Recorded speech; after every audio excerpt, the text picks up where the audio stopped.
Hallelujah. और एक बार प्रभु यीशु मसीह के नाम से आप सब लोगों को धन्यवाद। परमेश्वर भला है और उसने अपनी भलाई को हमारे जीवन में प्रकट किया है। इसके लिए लगातार वो परमेश्वर हमारे जीवन में भलाई के कार्य करता है। इसके लिए हम उसकी भलाई को कभी भी नज़रअंदाज नहीं कर सकते हैं।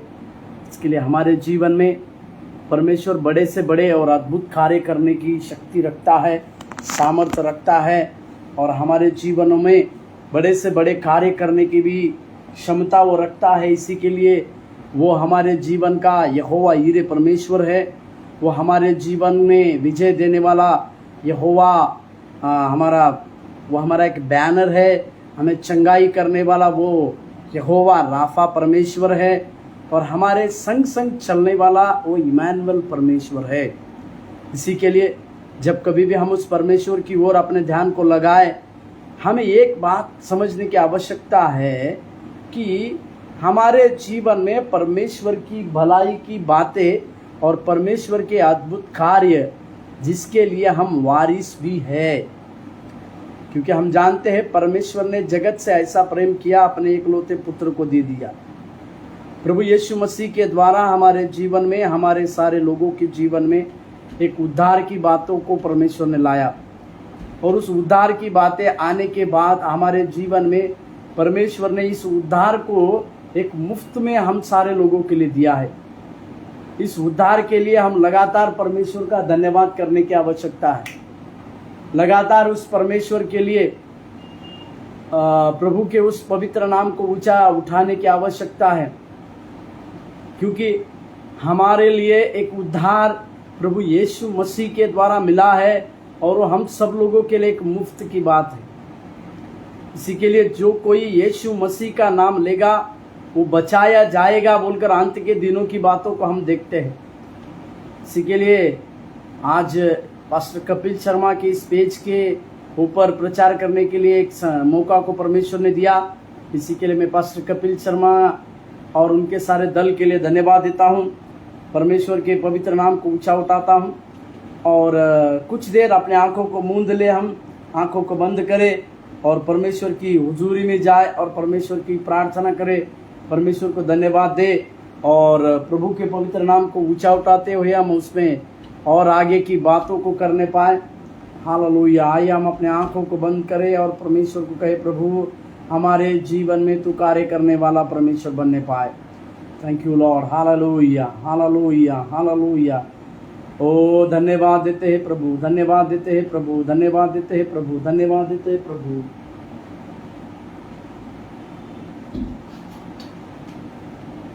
ओ स्वर्गीय परमेश्वर, धन्यवाद, धन्यवाद, धन्यवाद हो प्रभु, धन्यवाद हो प्रभु। Thank you Lord. हालेलुया।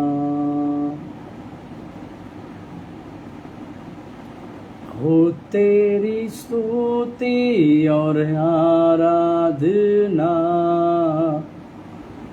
करता हूँ मैं तुझसे ये प्रार्थना, महिमा से तेरी तो इस जगह को भर, जो भी तू चाहे तू यहाँ पे कर। हालेलुया, हालेलुया, हालेलुया,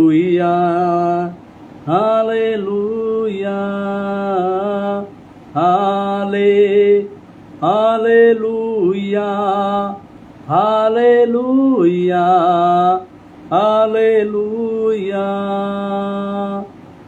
करुणा से तेरी नया दिन दिखाता है, डाल बनकर मेरी मुझे बचाता है। जब मैं पुकारूं तू दौड़ आता है। तू है मेरा प्रभु, तू मेरा पिता। हालेलुया, हालेलुया, हालेलुया, हालेलुया, हालेलुया, हालेलुया। राजा तू मेरा राजा, तू मेरा राजा, यीशु प्यार है, तुझसे प्यार है, तुझसे प्यार है, यीशु पवित्र, तू पवित्र, तू पवित्र, यीशु। हाले, धन्यवाद प्रभु, धन्यवाद। तू मेरा शरण स्थान, तू मेरा गढ़ है, संकट में मेरा दोस्त मेरा प्रभु। तू मेरा शरण स्थान, तू मेरा गढ़ है, संकट में मेरा दोस्त मेरा प्रभु।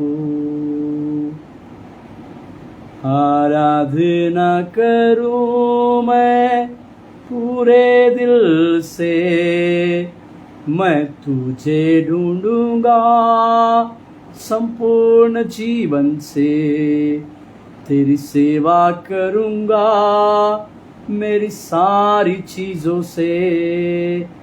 मैं हूँ यहाँ, मैं हूँ यहाँ प्रभु, मैं हूँ यहाँ प्रभु, मैं हूँ यहाँ प्रभु, मैं हूँ यहाँ, मैं हूँ यहाँ। प्रभु जी, इस सत्र को हम तेरे हाथों में देते हैं राजा। अपनी दया और अपने अनुग्रह की बातें हमारे ऊपर कर। तेरी भेद की बातें अपने बच्चों के ऊपर प्रकट करने का वायदा तूने दिया, उसी वायदे के अनुसार आप हमारे जीवन में कार्य कीजिए। आशीष और अनुग्रह दीजिए, यीशु मसीह के नाम से मांगे, आमीन। हालेलुया। और एक बार पास्टर कपिल शर्मा के इस पेज के लिए मैं धन्यवाद देता हूं, और उनके सारे दल के लिए मैं धन्यवाद देता हूं कि और एक बार परमेश्वर के वचनों को सुनाने के लिए, परमेश्वर के वचनों को आपके सम्मुख लेकर आने के लिए एक मौका उन्होंने दिया। इसके लिए मैं प्रभु परमेश्वर का धन्यवाद देता हूं। आज हम बाइबल में कई एक प्रकार की आत्मिक जीवन की बढ़ोतरी की बातें देखते हैं। पवित्र शास्त्र बाइबल हमें परमेश्वर में आगे बढ़ने की बातों को कहती है, और हमें अवश्य है कि जब हम मसीह में जीवन जीते हैं तो हमें एक जगह पर नहीं परंतु और जगह जगह पर अपनी जगह को छोड़कर आगे की ओर बढ़ते जाने की आवश्यकता है। वो हमारी सेवकाई की बातें हो, हमारा प्रेयर लाइफ का बातें हो, या हमारे जो परमेश्वर ने आत्मिक स्तर रखा है वो आत्मिक स्तर की क्यों ना बातें हो, हमें एक स्तर से लेकर आगे की ओर जाना है। बाइबल हमें यह बतलाती है, बाइबल हमें एक जगह पर ना रुकने के लिए सलाह देती है। प्रेरित पौलुस इस प्रकार से कहते हैं कि जहां जहां आत्मा उनको कहती थी, वे आत्मा के चलाए चलते, आत्मा के सिखाए चलते वे उस जगह तक पहुंचे या उस जगह पर गए बोलकर पवित्र शास्त्र हमें बतलाते हैं। साथ ही हम इस बात को समझने की आवश्यकता है कि हमारे भी आत्मिक जीवन में हमें एक आत्मिक लेवल में हमें आगे की ओर बढ़ते जाने के बारे में पवित्र शास्त्र कहते हैं, परंतु उसकी कुछ रोकने वाली बातें भी है। इसके लिए इस स्क्रीन के ऊपर मैंने एक शीर्षक डाला, आत्मिक नींद। हालेलुया। मतलब कई बार हमने उद्धार को प्राप्त किया, नया जीवन को प्राप्त किया और कलीसिया की बातों को जाते हैं या परमेश्वर के अभिषेक को हमने प्राप्त किया है, पर हमारे आत्मिक लेवल में या आत्मिक स्तर में अगर हम आज भी नहीं बढ़े हैं तो हम उसी जगह पर है। परंतु पवित्र शास्त्र बतलाती है परमेश्वर हमें एक जगह से दूसरी जगह तक लेके जाना चाहता है, उसकी इच्छा के अनुसार, उसके कार्य के अनुसार। और परमेश्वर की ये इच्छा कभी नहीं है कि उसके बच्चे एक ही जगह पर रहे।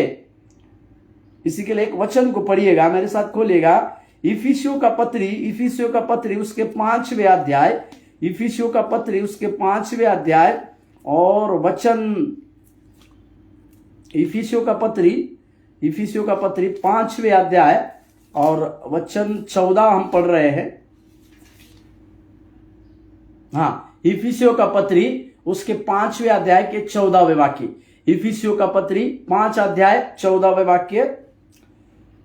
इस कारण वह कहता है, हे सोने वाले जाग और मुर्दों में से जी उठ, तो मसीह की ज्योति तुझ पर चमकेगी। Hallelujah, hallelujah. यहां पर एक बात को प्रेरित पौलुस कहते हैं कि हे सोने वाले जाग, और ये सोना मतलब क्या है, उसी के आगे ये पवित्र शास्त्र इफिसियों का पौलुस इस प्रकार से जो ज्योति की संतान है ऐसे लोगों को इस प्रकार से इफिसियों की कलीसिया के द्वारा एक पत्र लिखते हैं और उन्हें वो इस प्रकार से कहते हैं, ये आपका सोना मतलब एक मुर्दे के नाई है, एक मुर्दे के समान आपका सोना है। परंतु ये मुर्दा मतलब आत्मिक जीवन में जो सो गया है, इस प्रकार के व्यक्ति को दर्शाता है, इस प्रकार के व्यक्ति के लिए कहता है। और पवित्र शास्त्र में जहां जहां सोने की बात आती है, वो सोना मतलब एक मुर्दे को दर्शाता है और साथ ही आत्मिक नींद को भी दर्शाता है। हालेलुया, आत्मिक नींद के लिए भी दर्शाता है।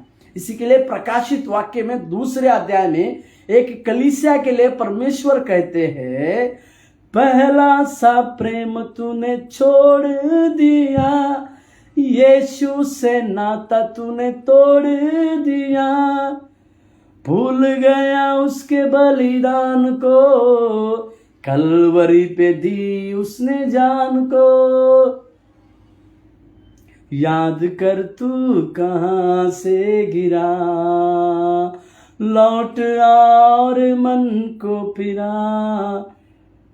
परमेश्वर के उस कलीसिया के लिए यूहन्ना के द्वारा परमेश्वर लिखवाते हैं कि पहला सा प्रेम भी कुछ लोग छोड़ देते हैं। यहां तक कि 2 तीमुथियुस में पौलुस इस प्रकार से कहते हैं, मेरे साथ खोलिए, 2 तीमुथियुस का पत्री उसके 3 अध्याय और उसके 2 वचन में अंत के दिनों में किस किस प्रकार की बातें या किस किस प्रकार के लोग आएंगे, इस प्रकार की एक बातें प्रेरित पौलुस लिख के रखते हैं। 2 तीमुथियुस उसके 3 अध्याय उसका 2 वचन, 2 तीमुथियुस 3 अध्याय उसके 2 पद में, पहले पद से पढ़ेंगे तो, पर वह यह स्मरण रख कि अंतिम दिनों में कठिन समय आएगा, अंतिम दिनों में कठिन समय आएगा बोलकर पौलुस लिखते हैं। परंतु साथ ही साथ इस प्रकार की बातों को भी लिखते हैं कि उस समय में किस किस प्रकार की बातें या किस किस प्रकार के लोग आएंगे, इसके बारे में भी वो लिखता है। उसमें कई एक प्रकार की बातें हैं 2 वचन में, क्योंकि मनुष्य स्वार्थी, देखिए किस प्रकार के लोग आएंगे, स्वार्थी, लोभी, डिंगमार, 4 अभिमानी, 5वां निंदक, माता पिता की आज्ञा टालने वाले 6, कृतज्ञ 7, अपवित्र 8, दया रहित 9, क्षमा रहित 10, दोष लगाने वाले 11, असंयमी 12, कठोर 13, भले के बैरी 14, विश्वासघाती 15, डीड 16, घमंडी 17 और परमेश्वर की नहीं वरन सुखविलासी चाहने वाले 17। लगभग प्रेरित पौलुस अंत के दिनों में आने वाले 17 बातों को इस जगह में लिखते हैं। इसमें अगर मनुष्य स्वार्थी से जो शुरू होती है बातें, वो कई प्रकार की बातों को हम देखते हैं। प्रभु यीशु मसीह का धन्यवाद हो। हमारे जीवन में जैसे जैसे अंत की बातें आती है तो हमें हमारे आत्मिक जीवन को चेक करने की आवश्यकता है, जांचने की आवश्यकता है कि क्या हमारे अंदर इस प्रकार की बातें पाई जाती है कि नहीं। अगर हमारे अंदर इस प्रकार की बातें पाई जाती है तो हमारे जीवन में हमें इसको समझने की आवश्यकता है और इससे हमें बचे रहने की आवश्यकता है। इसी में से मैं आज आत्मिक नींद की बातों को कहूंगा। जैसे मैंने कहा, आत्मिक बाइबल में जहां जहां नींद लिखा है वहां वहां एक मुर्दे के समान उसकी तुलना की गई है। इसी के लिए सबसे बड़ा बुद्धिमान राजा सोलेमन इस प्रकार से लिखता है, जो नींद में है वो कहता है कि और थोड़ा देर सो जाता हूं और थोड़ा देर लेट जाता हूं, अभी तो सूरज ढला ही नहीं, अभी तो सूरज निकला ही नहीं। परंतु वो कहता है, अरे मूर्ख, तेरा इसी तरह से आलसपन तुझे कंगाली में या दरिद्रता में डाल देगा। हालेलुया, प्रभु के नाम की महिमा और प्रशंसा होने पाए। बाइबल जहां जहां नींद की बातों को लाता है, वो नींद मतलब एक आत्मिक मृत्यु है। और प्रभु यीशु मसीह का धन्यवाद हो। यीशु मसीह जब यीशु मसीह की ज्योति हमारे ऊपर प्रकट होती है तो हम उस आत्मिक नींद से जागते हैं और हमारा जो आत्मिक मृत्यु हुआ है उस आत्मिक मृत्यु से भी परमेश्वर हमें खड़ा कर सकते हैं। Hallelujah, hallelujah. कितना अच्छे प्रभु को हम पाए हैं, कितना अच्छे परमेश्वर को हम पाए हैं, पर हमें हमारे जीवन में इस बातों को समझने की आवश्यकता है। जिस जगह पर हम आत्मिक स्तर में गिर रहे हैं, हमें उस जगह से परमेश्वर के कार्य के लिए खड़ा होने की आवश्यकता है, परमेश्वर के काम के लिए खड़े होने की आवश्यकता है, परमेश्वर के लिए हमारा आत्मिक स्तर को आगे आगे आगे बढ़ाने की भी आवश्यकता है। हम इस आत्मिक नींद के बारे में कुछ बातों को सीखेंगे और एक वचन को मैं आपको दिखाना चाहता हूं। एक मेरे साथ वचन को खोलिएगा, मत्ती रचित सुसमाचार की पत्री उसके 26वें अध्याय, मत्ती रचित सुसमाचार की पत्री 26वें अध्याय और उसके वचन को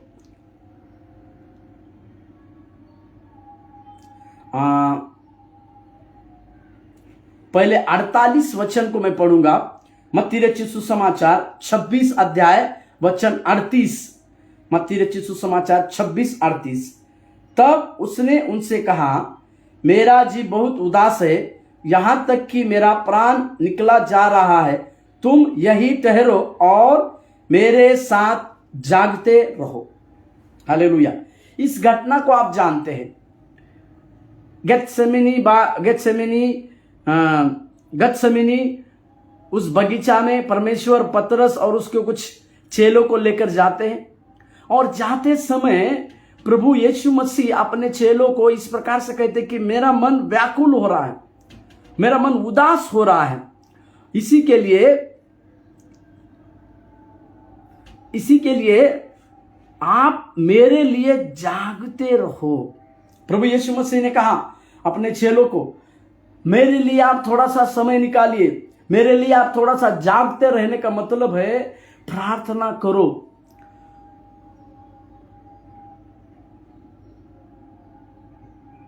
और वो प्रार्थना करो कहने का मतलब वहां पर था और यीशु मसीह उनसे थोड़ा दूर चले जाकर प्रार्थना कर रहे, और जैसे ही वो प्रार्थना कर रहे उसके प्रार्थना के बाद अभी देखिएगा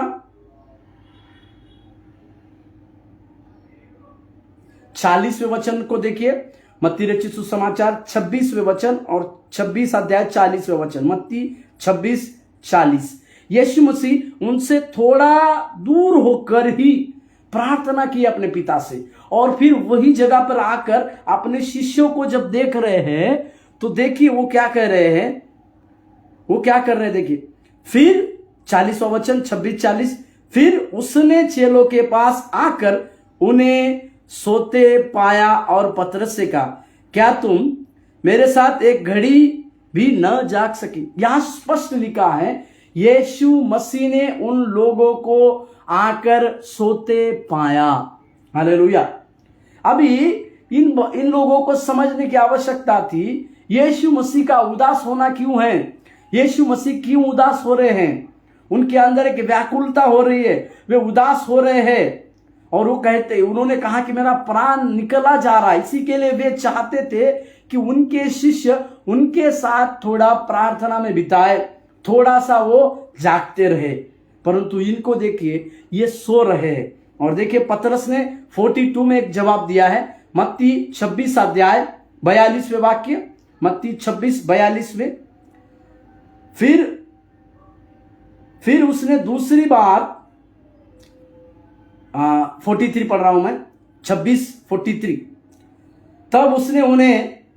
तब उसने आकर उन्हें फिर सोते पाया क्योंकि उनकी आंखें नींद से भरी थी। Hallelujah, hallelujah. ये उनकी आंखें नींद से भरी हुई थी का मतलब क्या है कि वे इतना नींद में खो गए थे, इतना नींद में खो गए थे। 43 भी लगाइएगा, मत्ती रचित सुसमाचार की पत्री 26 अध्याय और उसके 43 वचन को भी दीदी। और ये चेले लोग ना केवल सोए थे परंतु नींद की वजह से इनकी आंखें इतनी भारी हो गई थी कि उनकी आंखें भारी हो गई थी, इनका आंखें एकदम भारी हो गया था। प्रभु के नाम की महिमा और प्रशंसा होने पाए। ये इसका मतलब क्या है, आत्मिक स्तर में यीशु मसीह किस प्रकार से युद्ध कर रहे हैं और आत्मिक जीवन में क्या हो रहा है, यीशु मसीह के साथ आगे क्या हो रहा है, ये यीशु मसीह बताने के बावजूद भी ये शिष्य लोग नहीं समझ पाए। उसका कारण यही है उनकी नींद। यानी मैंने इसी के लिए पहले कहा, जहां नींद का जिक्र आता है वो हमारी एक आत्मिक नींद बन जाती है। मेरे प्रियो, मेरे सहकर्मियों, सेवकाई करने वाले हमारे सारे सेवक गणों, आज आपको और मुझे इस बात को समझने की आवश्यकता है कि क्या हम आत्मिक नींद में हैं। जो व्यक्ति इस प्रकार की आत्मिक नींद में रहेगा वो परमेश्वर की योजना की बातें कभी भी नहीं समझ पाएगा। जो लोग आत्मिक नींद में रहते हैं वे परमेश्वर की प्लान को, परमेश्वर की योजना को कभी भी नहीं समझ पाएंगे। जो लोग आत्मिक नींद में हैं वे लोग अपने आत्मिक युद्ध की बातों को कभी भी नहीं समझेंगे। Hallelujah, hallelujah. प्रभु यीशु मसीह के नाम को धन्यवाद, परमेश्वर के पवित्र नाम को धन्यवाद, प्रभु के नाम की महिमा होने पाए।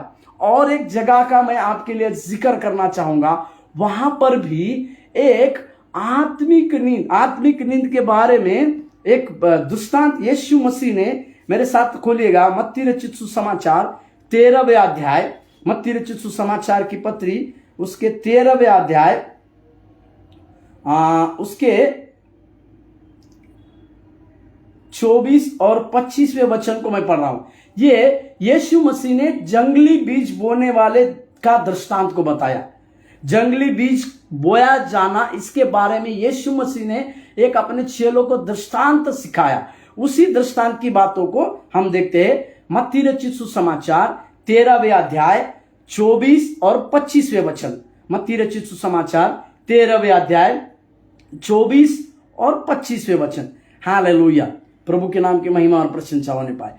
उसमें लिखा है, यीशु ने उन्हें और एक दृष्टांत दिया, स्वर्ग का राज्य उस मनुष्य के समान है जिसने अपने खेत में अच्छा बीज बोया। शब्दों को ध्यान दीजिए, अच्छा बीज बोया। 25 पर जब लोग सो रहे थे तो उसका शत्रु आकर गेहूं के बीज, जंगली बीज बोकर चला गया। हालेलुया, जब लोग सो रहे थे तब। शत्रु का काम कब होता है? जब लोग सो रहे थे।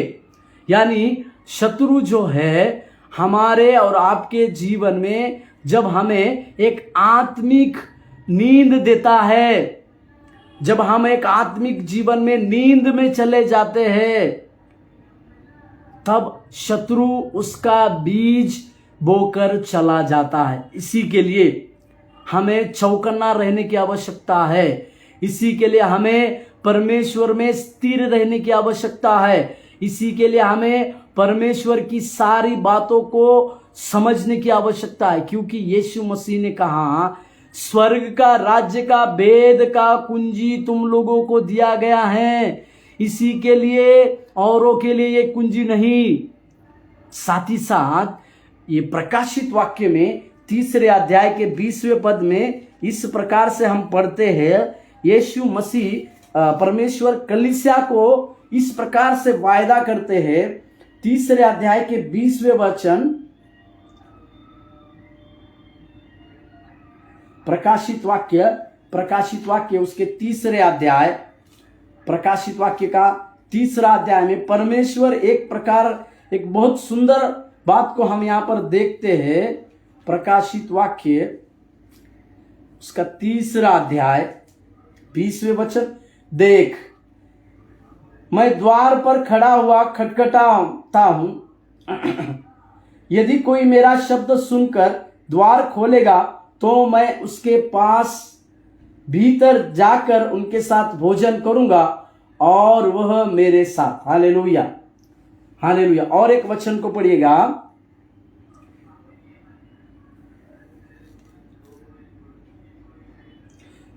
प्रकाशित वाक्य 3 अध्याय के 8वें वचन, मैं तेरे कामों को जानता हूं, देख मैंने तेरे सामने एक द्वार खोल रखा है जिसे कोई बंद नहीं कर सकता। हालेलुया। परमेश्वर चाहते हैं अपने बच्चों के लिए एक आशीष भरी जीवन में उनको लेके चले। फलवंतता की सेवकाई में परमेश्वर अपने बच्चों को लेकर जाना चाहता है। इसी के लिए प्रभु यीशु मसीह ने एक दृष्टांत देते समय यूहन्ना का पत्री उसके 15वें अध्याय में इस प्रकार से कहा। यूहन्ना 15वें अध्याय, यूहन्ना रचित सुसमाचार उसके 15वें अध्याय में, यूहन्ना 15वें अध्याय, उसमें यीशु मसीह ने इस प्रकार से कहा।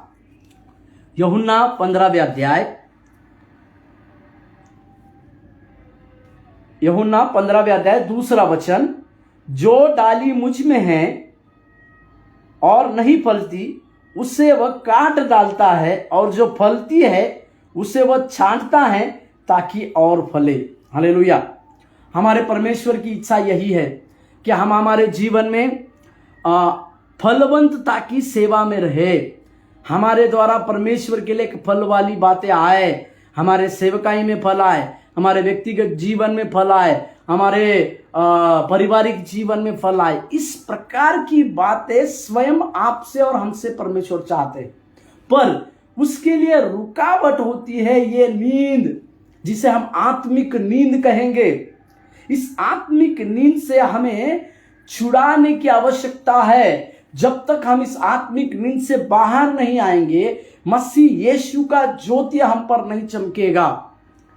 और मैं बता रहा था, जंगली बीज जो है, जब लोग सोते हैं तभी, ये सोने वाले लोग मतलब जो आत्मा में सोते हैं, उनके जीवन में शत्रु कुछ गलत शिक्षा की बातें, गलत वचनों की अभ्यास की बातें, गलत डॉक्ट्रिन की बातें, गलत प्रचार की बातें, इस प्रकार के बीज बोकर चले जाते हैं।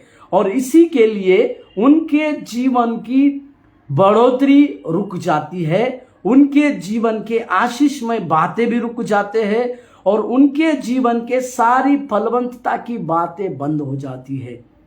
मेरे प्रियो, मेरे सहकर्मियों, मेरे सेवकगणों, हम यही चाहते हैं कि हमें चेक अवर सेल्फ, हमें आज अपने आप को जांचने की आवश्यकता है। मत्ती रचित सुसमाचार 25वें अध्याय में अगर हम देखते हैं तो वहां यीशु मसीह ने 10 कुंवारियों का दृष्टांत को बताया। अभी इस 10 कुंवारियों के दृष्टांत में वचन ये भी बतलाती है कि वे सब के सब सो गए। मेरे साथ खोलिए मत्ती रचित सुसमाचार 25वें अध्याय, मत्ती रचित सुसमाचार 25वें अध्याय 5वां पद, मत्ती रचित सुसमाचार 25वें अध्याय 5वां पद। जब दूल्हे के आने में देर हुई तो वे सब ऊँघने लगी और सो गई। 5 मूर्ख और 5 समझदारों के बारे में जब हम दृष्टांत की बातों को कहते हैं, इन समझदारों ने अपने मशाल में तेल लिया था और इनकी मशालें जलती रही थी। इसी के लिए ये आत्मिक नींद में नहीं थे, थोड़ा सा वो सो गए थे।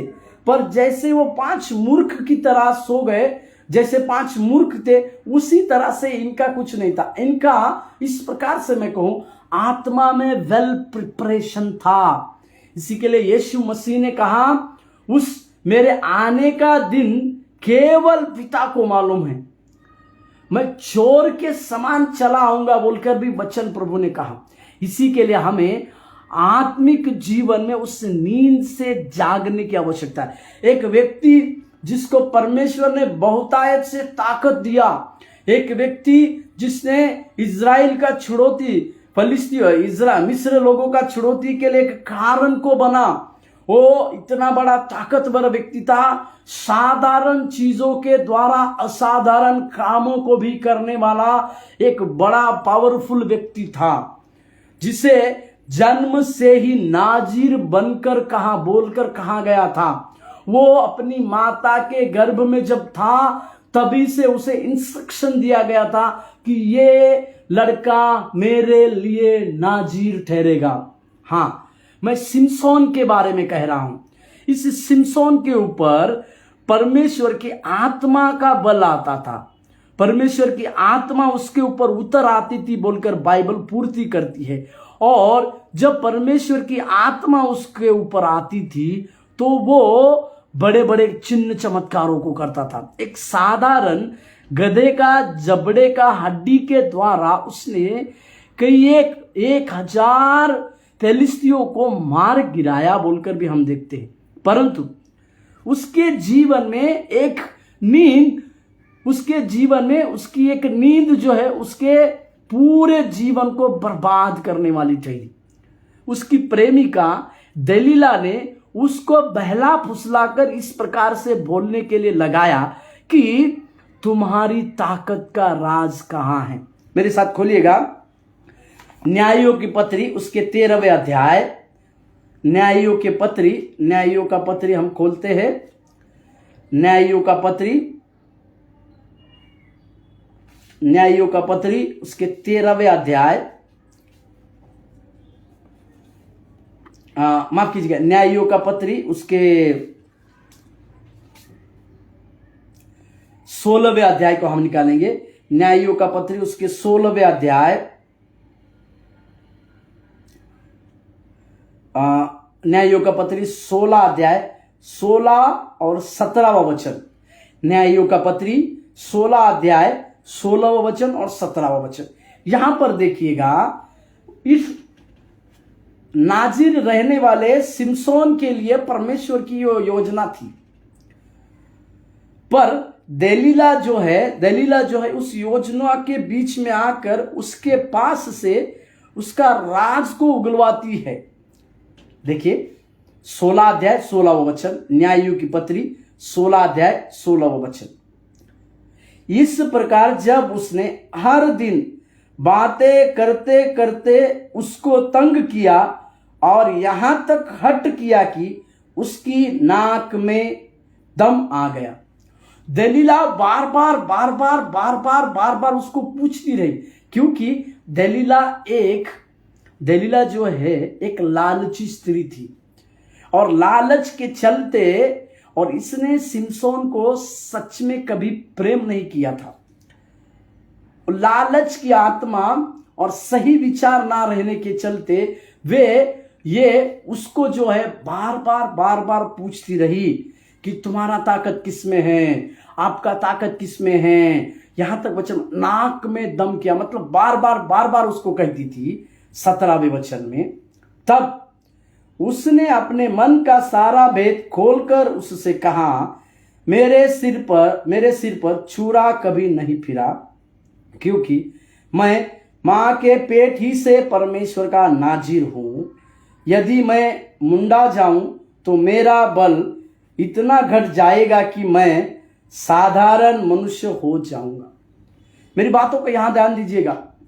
इस दलीला को सिमसोन ने अपने राज को बताया, अपनी शक्ति का राज को बताया, अपने आत्मिक जीवन का राज को बताया, और बताने के बाद वो अनकेयरलेस रहा। मेरे सहकर्मियों, मेरे बाइबल के अध्ययन करने वाले सारे लोगों, आपकी अभिषेक के लिए, आपके ऊपर के अभिषेक के लिए, आपके ऊपर दी गई परमेश्वर के द्वारा दी गई कॉलिंग के लिए अनकेयरलेस आप मत रहिए। यदि आप अपने के अभिषेक के लिए अनकेयरलेस रहते हैं तो आपका अभिषेक चुराने के लिए शत्रु दरवाजे के बाहर ही बैठा है। मेरी बातों को ध्यान दीजिएगा। सिमसोन ये कहना था कि मैं इस दलीला से प्रेम करता हूं, इसी के लिए शायद मैंने मेरे राज को इसको बताया, परंतु मुझे केयरफुल रहने की आवश्यकता है, मुझे लगातार केयर करना चाहिए। पर ये अपने जीवन में अनकेयरलेस रहा। वो साधारण रीति से इसके ऊपर विश्वास कर बैठा, और देखिए उसने किस प्रकार से इसका ताकत का उपयोग किया। 19वें वचन में 19, तब दलीला ने सिमसोन को अपने घुटनों पर सुला रखा और एक मनुष्य बुलवाकर उसके सिर की सातों लटे मुंडवा दी, और वह उसको दबाने लगी, और वह निर्बल हो गया। Hallelujah, hallelujah. यहां पर ये सिमसोन दलीला को अपने जीवन की बातों को बताने के बावजूद भी अनकेयरलेस रहने के चलते वो उसके जीवन में वो उसकी गोद में घुटनों पर सो गया। ये सोना मतलब उसका आत्मिक मृत्यु को दर्शाता है। हालेलुया। और आगे के कहानी को हम अच्छी तरह से जानते हैं। फिलिस्तीन ने उनके सिमसोन की आंखों को फोड़ दिया, और उसका एंड को किस प्रकार से हुआ हम देखते हैं। मेरे प्रियो, मेरे सहकर्मियों, हमें हमारे जीवन में आत्मिक नींद के लिए ज्यादा सोचने की आवश्यकता है। किस प्रकार से शत्रु हमारे जीवनों में कि कई एक प्रकार की आवाजों को डालकर हमें कंफ्यूजन्स में ला रहा है, क्या इसको समझने की आवश्यकता है। अभी मैं आपके सम्मुख में एक ऐसे व्यक्ति को, ऐसे परिवार को खड़ा करूंगा जो परमेश्वर के द्वारा अभिषिक्त दास के साथ रहा, और साथ ही साथ उसने परमेश्वर के उस अभिषिक्त घराने का वो व्यक्ति था, और साथ ही साथ वो परमेश्वर के लोगों के साथ भी रहा, अपने परिवार के साथ रहा। उसने दूतों को भी देखा बोलकर बाइबल बता। हाँ, मैं लूत और उसके परिवार के बारे में बता रहा हूं। लूत को 19वें अध्याय अगर हम पढ़ते हैं, उत्पत्ति की पत्री 19वें अध्याय को अगर हम खोलेंगे, उत्पत्ति की पत्री उसके 19वें अध्याय, उत्पत्ति की पत्री उसके 19वें अध्याय में एक बात को यहां पर हुआ है।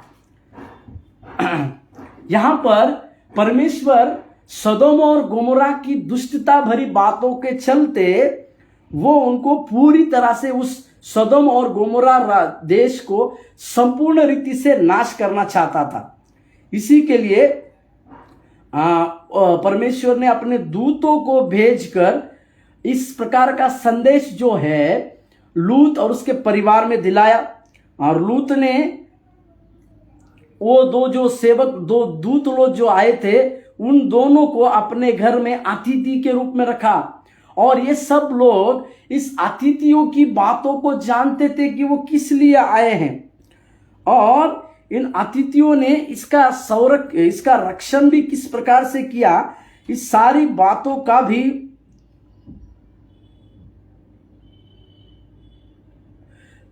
इस प्रकार के जब लोग वहां के सदोम और गोमोरा के लोग लूत को कहने लगे कि तुम्हारे अतिथियों के साथ हमें गलत करना है, गलत संबंध बनाना है, आप खोलिए, तब वचन ये बतलाती है उत्पत्ति 19:10, उत्पत्ति की पत्री 19 अध्याय 10वें वचन, तब उन अतिथियों ने हाथ बढ़ाकर लूत को अपने पास अपने घर में खींच लिया और किवाड़ को बंद कर दिया।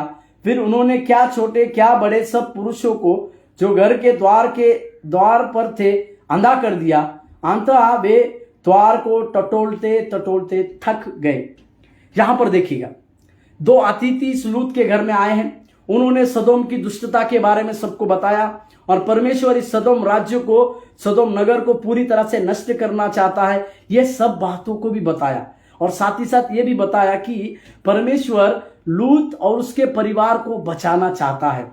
और उसका पहला शुरुआत उन्होंने, जो लोग इस अतिथियों के साथ गलत काम करने के लिए आना चाहते थे, उनको अंधा कर साबित कर दिया। अब ये दृश्य जो है, लूत का पूरा परिवार देख रहा है। पर एक वचन को मैं पढ़ना चाहता हूं, उत्पत्ति की पत्री 19वें अध्याय उसके 15, 16, 17 वचन। उत्पत्ति की पत्री 19, 15, 16, 17। जब पौ फटने लगा तब दूतों ने लूत से जल्दी करने को कहा और बोले, उठ, अपनी पत्नी और अपने दोनों बेटियों को जो यहां हैं ले जा, नहीं तो तू भी इस नगर के अधर्म में भस्म हो जाएगा। 26। पर वह विलंब कर रहा था। इस पर उन पुरुषों ने उसका और उसकी पत्नी का और दोनों बेटियों के हाथ पकड़े, क्योंकि यहोवा की दया उस पर थी, और उसको निकाल कर बाहर के नगर कर दिया। हालेलुया। यहां पर परमेश्वर के दूत उसको कहते हैं, लूत और उसकी पत्नी और उसकी बेटियों को, कि यहां से, इस नगर से आप भाग जाओ, नहीं तो आप भस्म होंगे। परंतु 26वें वचन में हम पढ़ते, लूत विलंब कर रहा था। यह विलंब शब्द मतलब क्या है? लूत शायद उस लोगों के बारे में सोच रहा होगा कि अभी इनके ऊपर आग बरसेगी और ये सारा नगर जल जाएगा, इनके जीवन का क्या होगा। शायद भावनिक होकर लूत इसी प्रकार को सोच में पड़ा होगा, इसी प्रकार का सोच वो सोच रहा होगा, या ये सोच रहा होगा कि इस सारे नगर को प्रभु नष्ट तो कर रहा है, परंतु परमेश्वर की दया की दृष्टि मेरे ऊपर पड़ी, इसके बारे में सोच रहा होगा। इसी के लिए वो विलंब कर रहा है। और विलंब करते समय ये दूतों ने उसको हाथ, उसकी पत्नी का, उसके बेटियों का हाथ को पकड़ा और उनको वहां से निकाल लाए। निकालने के बाद मेरे सहकर्मियों, ये दूत वहां से उनको निकालना, मतलब मैं आज आपको ये बात को कहना चाह रहा हूं, क्या आप अपने आत्मिक लेवल से दूर चले गए हैं? क्या आपका वही आत्मिक स्तर है? आप अपने जीवन के उस आत्मिक स्तर से आगे निकल चलिए, आपके आत्मिक स्तर से आप आगे चले जाइए। यह आप लोगों के लिए बड़ी बात होगी। वहां से निकलिए। जो जगह आपके सेवकाई के लिए अच्छी नहीं है, जिस जगह में आप परमेश्वर के लिए फलवंतता की बातों को नहीं ला रहे हैं, उस जगह को आपको छोड़ना पड़ेगा, वहां से आपको हटना पड़ेगा।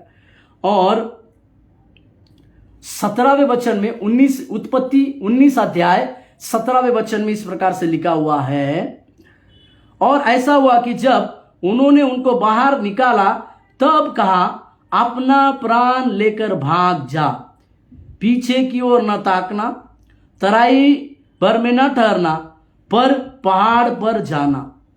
यहां पर परमेश्वर के दूत उनको कुछ इंस्ट्रक्शन देते हैं। सबसे पहली बात, पहला सुझाव उनको वो देते हैं कि अपना प्राण लेकर भागो। दूसरा बात है पीछे की ओर न ताकना। तीसरी बात है तराई भर में न ठहरना पर पहाड़ पर जाना। मेरे सहकर्मियों, मेरे प्रियो, मैं आज आपको एक बात को बतलाना चाहता हूं। यहां पर दूसरा जो शब्द दिया गया है, पीछे नहीं मुड़ना।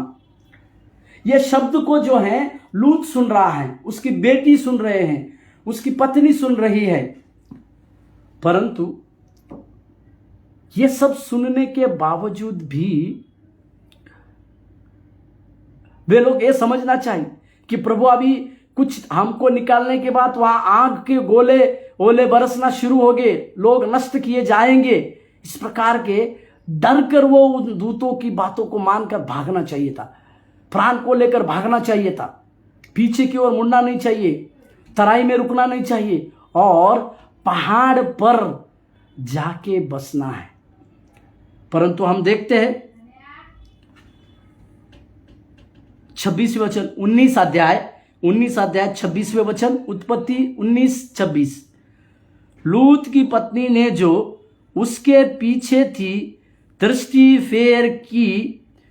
फेर के पीछे की ओर देखा और वह नमक का खंबा बन गई। जो चीज परमेश्वर के दूतों ने कहा था पीछे की ओर नहीं मुड़ना, वही चीज इस लूत का पत्नी ने करने के चलते वो नमक का खाम बन गई, नमक का खंबा बन गई। जो नमक उसे चोरी कोई नहीं कर सकता, उचित मात्रा में ही उसका इस्तेमाल किया जाता है। उस प्रकार के नमक के खंबा को वो लूत की पत्नी बनी। यीशु मसीह को भी जब अंत के दिनों में, अंत का दिन क्या होगा, इस प्रकार की बातों को जब चेले पूछते हैं तो यीशु मसीह ने इसी प्रकार कहा, लूत का पत्नी को स्मरण करो। मेरे प्रियो, क्या आज आप उस आत्मिक नींद में सो रहे हैं? यदि आप आज उस आत्मिक नींद में सो रहे हैं तो आपका जीवन उस लूत के पत्नी के समान है, जिसका ध्यान आत्मिक बातों पर नहीं था, जिसका ध्यान अपने उस दूतों ने जो बातें कही उसके ऊपर नहीं था, जिसका ध्यान अपने पति ने जो बातों को कही थी उसके ऊपर नहीं था, परंतु उसका सारा ध्यान जगीक बातों में हो, जगीक चीजों के ऊपर था, जगत की चीजों के ऊपर उसका ध्यान था, जगत की बातों के उसके ऊपर ध्यान था। इसी के लिए वो पीछे मुड़ी और नमक का खंबा बन गई बोलकर हम देखते हैं। मेरे प्रियो, इस प्रकार की अगर आत्मिक नींद आपके जीवन में है जो आपको लूत का पत्नी के जैसा बनाती है, इसी के लिए पीछे मत मुड़िए, आगे की ओर बढ़ते जाने की आवश्यकता है। एक स्तर से लेकर अगले स्तर तक हमें आगे बढ़ने की आवश्यकता है। एक आत्मिक स्तर से दूसरे आत्मिक स्तर में हमें बढ़ने की आवश्यकता है। और साथ ही साथ हमें इस प्रकार के भी बात को याद रखना है कि परमेश्वर की ज्योति हमारे ऊपर अगर आना है तो हमें उस मृतकों में से जी उठना है, क्योंकि प्रकाशित वाक्य उसके पहले अध्याय उसका 18वें वाक्य में इस प्रकार से लिखा है, देख मैं मर गया था पर अब युगान युग परमेश्वर हूं।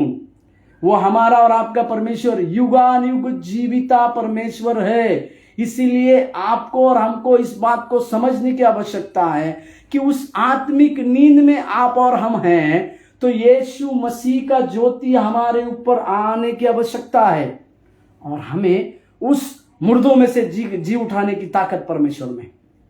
हालेलुया। आइए हम प्रार्थना करें।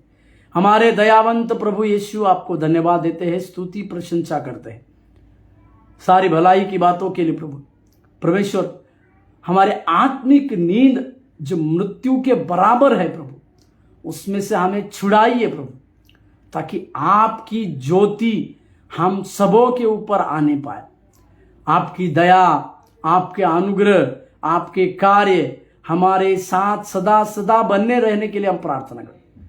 तो दया दे परमेश्वर, तो दया दिखा प्रभु, तो दया दिखा प्रभु, आशीष। धन्यवाद देते यीशु मसीह के नाम से मांगते हैं, आमीन। प्रभु आपको आशीष देने पाए। धन्यवाद।